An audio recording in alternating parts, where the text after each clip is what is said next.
Good afternoon, my friends. This is Dee. I am making a video today that I've wanted to make for a little while, particularly because it is cold and flu season and lots of little ones are running around with runny noses and coughs and congestion and that sort of thing. And I know as a parent, it's kind of confusing and you don't know when they're too sick or what to do, whether it be COVID or just a cold or flu at this point. So I'm going to basically we're going to talk about respiratory distress in little ones. So first off, I'm going to tell you why it's such a problem and such a concern. So I mean, common colds, everybody gets them, kids get them. I mean, they're the biggest contributors to this. They give it to us, so they're gross, they just get it. So the problem is, and this is particularly with non-speaking young little ones, is that it goes from a mild issue and a cold to severe respiratory distress very quickly. And if you don't know what you're looking for, you'll miss the signs. And the way adults are affected by heart problems and how they're predominantly heart attacks are our biggest threat, to children, it's respiratory failure and respiratory distress. That is their biggest threat and their biggest concern. So that's why it's such a concern to healthcare providers and to parents alike, okay? So that's why it's so important, and it's important to know the signs, know what you're looking for, and to have some care advice and treatment advice, and to know when to call it quits and take your child in for some professional help to see a doctor. So that's what I'm going to talk about. So first things first is that there's things to watch for. If your child is a fair-skinned child, then you're going to see around their mouth, it's going to be a bluish tinge, a shadowy color. That means they've been without oxygen for quite a while. If your child is normally of a dark skin tone, they're going to be an ashy color or a grayish color. You'll notice there's a difference. There's difference in skin tones and how their skin reacts to cyanosis, which is going without oxygen. So by the time they have a color change in their face, they have been going out without oxygen for a long time. And in that circumstance, that's a 911 call. That's an emergency to the hospital. Okay, so when you see that happening to your child, and I do want to clarify something about calling ambulances and calling 911, because it used to be that you called them, and no matter whether you needed it or not, you got taken to hospital. You sat there for hours because you may not have needed it. That's not how it works anymore. Now our paramedics will provide their own assessment on scene, and if the child doesn't need to go to hospital, can be treated and given what they do is they'll give Ventolin masks in the home and steroid masks. And if they can do that and stabilize the child's breathing and open up the airways that way, they might not even tell you your child needs to go to the hospital, or they may say you can wait till tomorrow and see a family doctor, or you can take your child to the hospital yourself. This isn't such an emergency that you can't do it yourself. So you only end up with the child being transported by ambulance to hospital if it's really actually necessary, which is a good thing to be able to count on. So if you're ever unsure and you're not sure whether you need to call 911 or not, always make that call, because it doesn't matter. Those paramedics are going to come, they're going to do an assessment, and at the end of it, you're going to know more than you did at the beginning, and that's the most important thing. Even if it's just about getting you more information that you can round up and give to triage when you get there, and you can fully explain what the situation is. So that is one of the things you're looking for, is a change in skin tone. More easily to notice is something they do is called indrawing. And if you lift their shirt up whenever, and I've done this with my kids, we do it with all kids, when your child is sick, the best thing you can do is totally undress them head to toe and have a look at them. Take a good look up and down and look for these issues. So what you're going to see is under the rib cage, in around those ribs, you'll see them sucking in when they take a breath in, and the skin will suck in between the ribs and pull in, and that is called indrawing, and that is respiratory distress. These are all signs of increased work of breathing, that the child's having to work harder to breathe, and they can only sustain that for so long, and then their breathing gets weak and shallow, and that's how you end up with respiratory failure. So this is the fighting stage, where their body's still fighting to keep up and catch the air that it needs. So you'll see the sucking in when they breathe in those ribs, and that indrawing is either 911 call, or not 911. I would say it's a straight to the emerge. But you know your child best. If your child's having difficulty breathing, struggling to breathe, no matter what they have, or no matter what you see or don't, that's a 911 call. So the other thing you'll see is they will gasp with their mouth open. So, and adults do this too, so you know what it looks like. They'll go, and that's particularly with babies. When they breathe in, they'll gasp with their mouth open, and that's definitely a sign of respiratory distress. Another one is here. See that spot in your trachea, that little triangle? That'll suck in. When they're breathing in, it'll suck in like that, really hard. It'll suck in, and that's called a trach tug. That's what we call that. And that is a sign, something you can witness and you can see and say, okay, my child's really struggling to breathe and get air. They're working really hard right now to breathe. That's an emergency, and that's a trip to your emergency department immediately.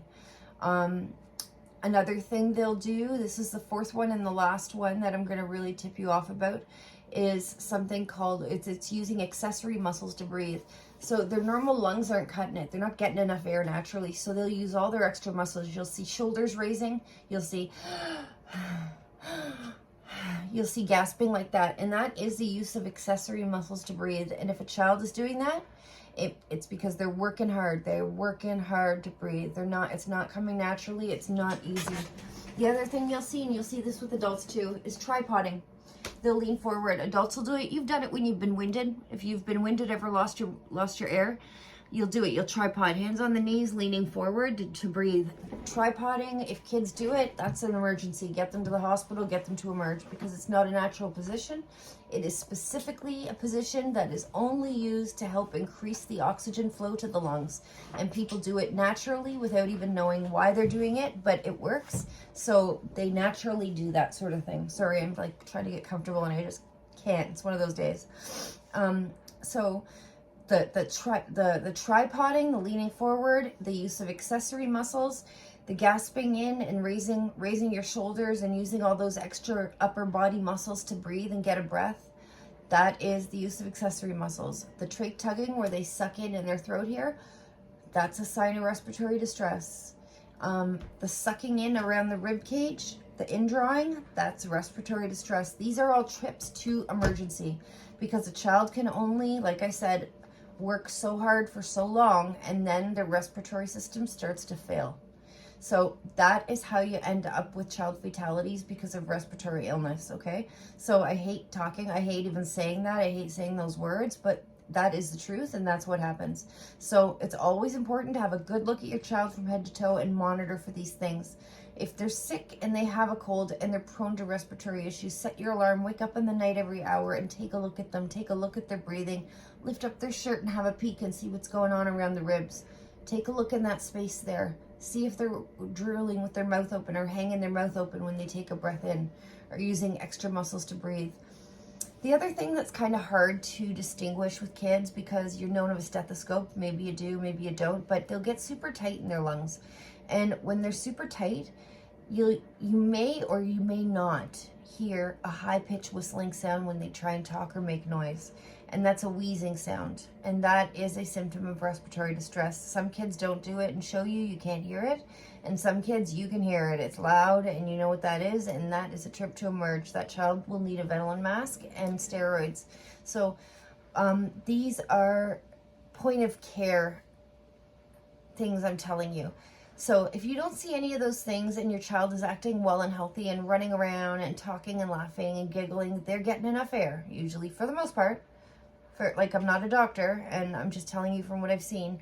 They can breathe or they don't do those things. When you can't breathe, it's almost all you can think about. There's not much else going on but trying to breathe and working hard to breathe.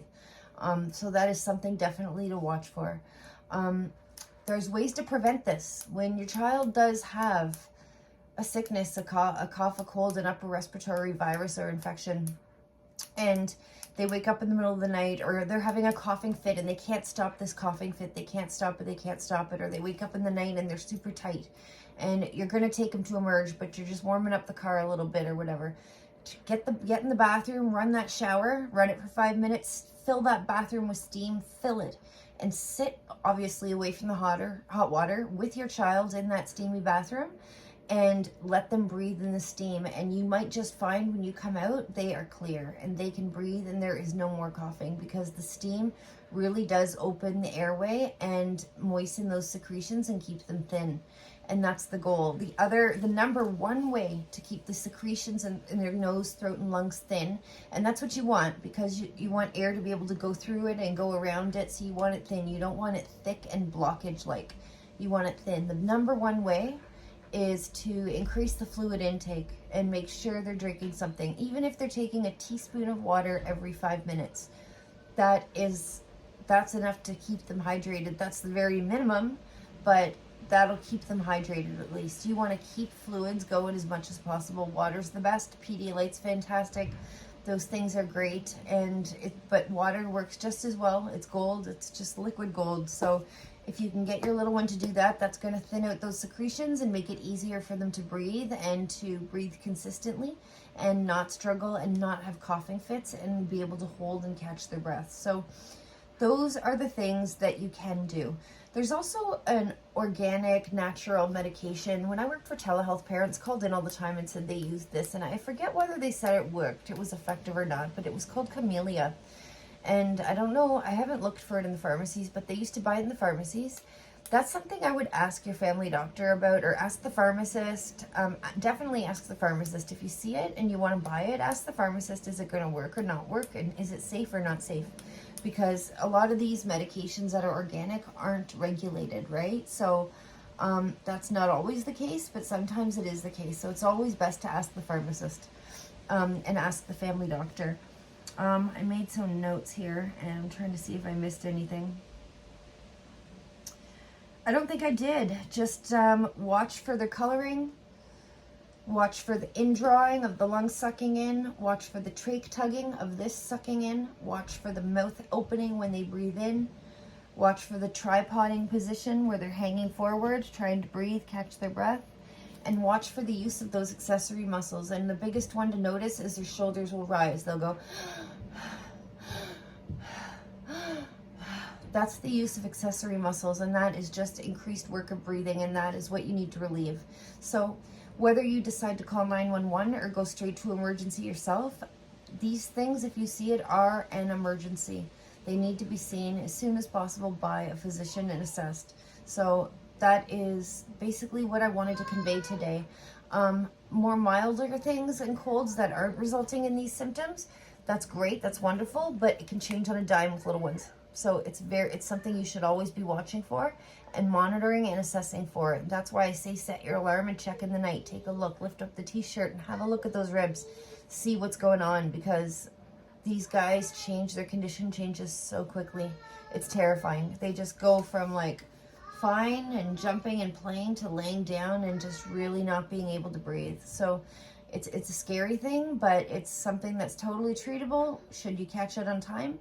And if you if you respond appropriately, like you get them to the doctor, or you call 911, or you take them to emerge right away.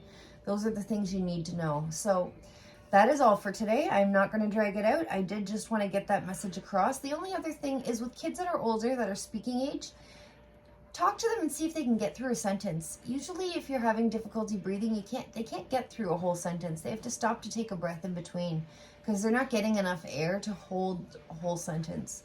So if you see that is a respiratory distress symptom in older kids. So again, that's something that is worth going, that's a trip to emerge, because that's not a sore throat, it's not a runny nose, it's respiratory distress, and it's increased work of breathing. And like I said, it only can last for so long before the lungs quit, before they get tired. So be mindful of this, guys. Pay attention to it. Assess your children, know what's normal, know what's not. Look at their bodies when they're in the bath. Look at their lungs and their ribs.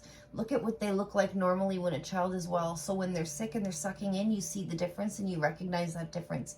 Pay attention to these things. It's very, very important.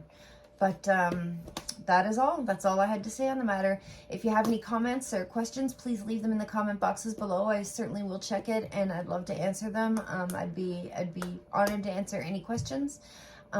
If you like the video, please give me a thumbs up, and please remember to subscribe. That's all I ask. It helps me out a lot, and I'd be grateful if you would subscribe. So you guys have a great week. I hope you continue to have a great week, and I'll be back soon and making a video. So I will talk to y'all shortly. I hope you guys found this useful and helpful. It is an important one, and it's one that not enough people know, but it's one of those things where I think about it and I'm like, damn, like I wish people knew this, everyone knew this.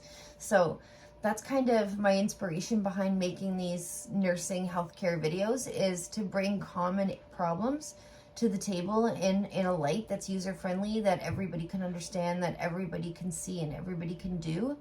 Not just healthcare professionals, things that you can do at home and look for at home, because you know your child best and you know what it was normal and what isn't. So that is all, and I hope everyone has a lovely day, and I will see you guys soon. Take care. Thanks so much. Bye-bye.